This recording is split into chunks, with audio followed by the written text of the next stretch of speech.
Assalamualaikum warahmatullahi wabarakatuh. My name is Pratami Solihin and my student number is 190001113 and 4. I am from 6A Lexicography class. I will answer the midterm test questions from Ma'am Effie Febri Ilarahma. For the first, I will answer the question number 1. As you can see, this is the picture from the questions from Ma'am Effie. And my answer is for number 1.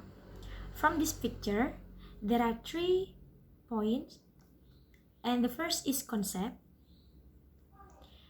And also, concept is defined as an abstract idea in our mind. And the second is object. Object is something that we can see with our eyes. And the last is destination. Destination is choosing or naming something. Now, the concept of this picture is thing that can use to communications. The object of this picture called communication media. The destination of this picture is called handy, cellular phone, or mobile phone. Now, I will answer number 2 from the question from middle test. I will explain about the history where the English language began. The history of English language really started with the arrival of 3 Germanic tribes who invaded Britain during the 5th century. These tribes, the Angles, the Saxons, and the Jutes, crossed the North Sea from what today is Denmark and northern Germany. At the time, the inhabitants of Britain spoke a Celtic language. But most of the Celtic speakers were pushed west and north by the invaders, mainly into what is now Wales, Scotland, and Ireland. The Angles came from England, and their language was called English, from which the word England and English are derived. The first step is Old English. Old English is from 415 until 1100. The invading Germanic tribes spoke similar language, which in Britain developed into what we now call Old English. Old English did not sound or look like English today. Native English speakers now would have great difficulty understanding Old English. Nevertheless, about half of the most commonly used words in modern English have Old English roots. The word be, strong, and water, for example, derive from Old English, and Old English was spoken until around 1100. And the next is Middle English. Middle English is from 1100 until 1500. In 1066, William the Conqueror, the Duke of Normandy, or part of modern France, invaded and conquered England.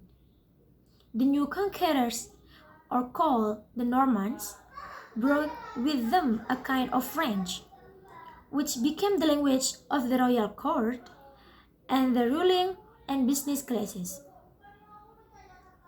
For a period, there was a kind of linguistic class division, where the lower classes spoke English and the upper classes spoke French. In the 14th century, English became dominant in Britain again, but with many French words added. This language is called Middle English. It was the language of Greek food culture from 1340 until 1014. 400, I'm sorry. But it would still be difficult for native English speakers to understand today. And the next is early modern English. The first is 1500 until 1800. Towards the end of Middle English, a sudden and distinct change in pronunciation, or the great vowel shift, started, with vowel being pronounced shortened and shorter.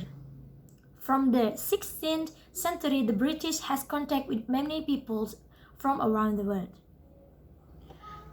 This and the renaissance of classical learning meant that many words and phrases entered the language. The invention of printing also means that there was now a common language in print. Books became cheaper and more people learned to read. Printing also brought standardization into English. Spelling and grammar became fixed, and the dialect of London, where most publishing houses were, became the standards. In 1604, the first English dictionary was published. And the next step is late modern English. Late modern English is start from 1800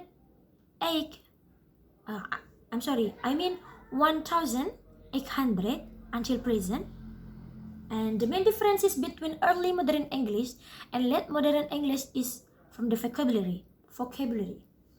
Late modern English has many more words arising from two principal factors. Firstly, the Industrial Revolution and technology created a need for new words. Secondly, the British Empire at its height covered 1/4 of the Earth's surface, and the English language adopted foreign words from many countries. And the next answer is from number 3. It's about historical development English dictionaries. Start from the first step.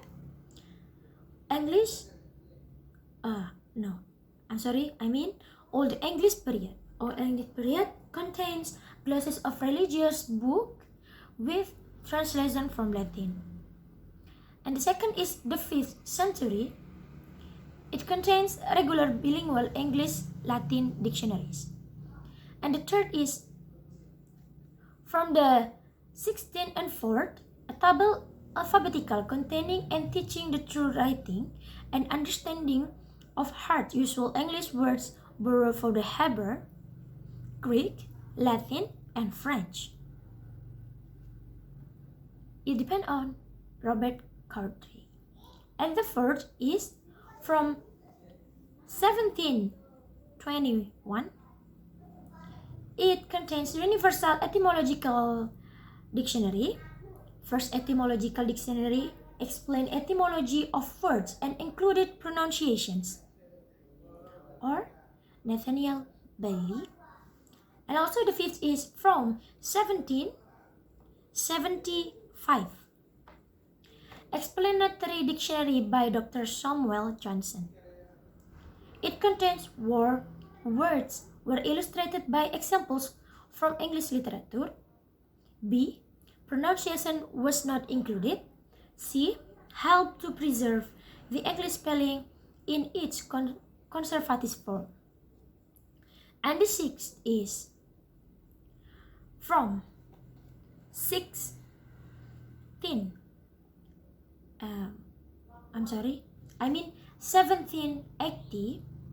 It contained first pronouncing dictionary from Thomas Sheridan, and the seventh is from the 1791, the Critical Pronouncing Dictionary and Expositor of the English Language by John Walker, and the eighth from 1798, a School Dictionary by Samuel Johnson Jr.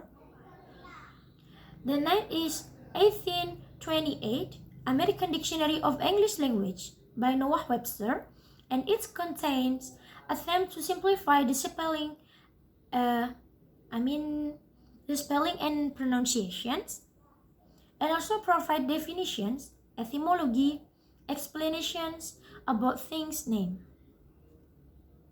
And the tense is from 1858 until 1928, New English Dictionary or NED. 12 volumes included all words existing in the language. And 11 is 1895 Funk and Wagnall's New Standard Dictionary.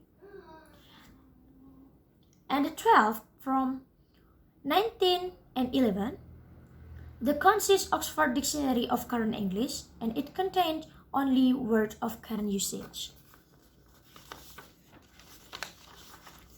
Now, the 13th, from 1933, Oxford English Dictionary or OED, 13 volumes, included spelling, pronunciation, detailed etymologies, quotation.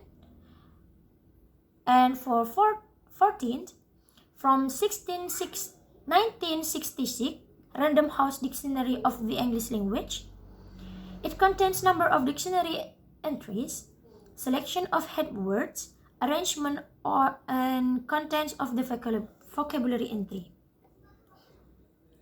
And the 15th is from 1969, the American Heritage Dictionary of the English Language, the first dictionary to use corpus linguistic. And the 16th, since the 16th century, the title dictionary has been used for an increasingly wider range of reference words, from alphabetic but also thematic, general but also specialized, monolingual but also bilingual and multilingual or polyglot, and from historical to pedagogical dictionary. And 17th is at the same time there has been a tendency for other terms to be used as a destination for more specialized dictionary genre. The example are, first is thesaurus, second is encyclopedia, and also the last is terminology. Now, I think that's all my answer from Ma'am Effie's question for the middle test, and I'm sorry if I have a mistake, and thank you for your nice attention, Ma'am Effie. Wassalamualaikum warahmatullahi wabarakatuh.